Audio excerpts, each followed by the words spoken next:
நமக்கு ஒப்புவிக்கப்பட்டதை சரியாக கையாளுகிறோமா?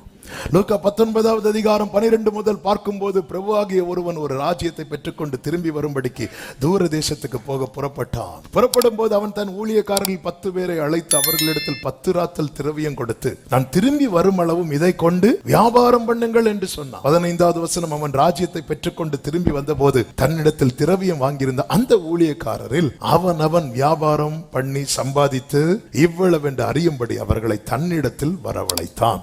எத்தனை பேருக்கு வரவழைத்து இந்த ராத்தலை கொடுத்து விட்டு போகிறான்? 10 பேர். எத்தனை பேர்? 10 பேர். எதுக்காக போகிறான்? ராஜ்யத்தை பெற்றுக்கொண்டு திரும்பி வரும்படி. இதெல்லாம் இயேசு கிறிஸ்து தம்மை முன்னிறுத்தி தான் சொல்லிக் கொண்டிருக்கிறார் தம்முடைய ஜனத்துக்கு, தம்முடைய சீஷர்கள்.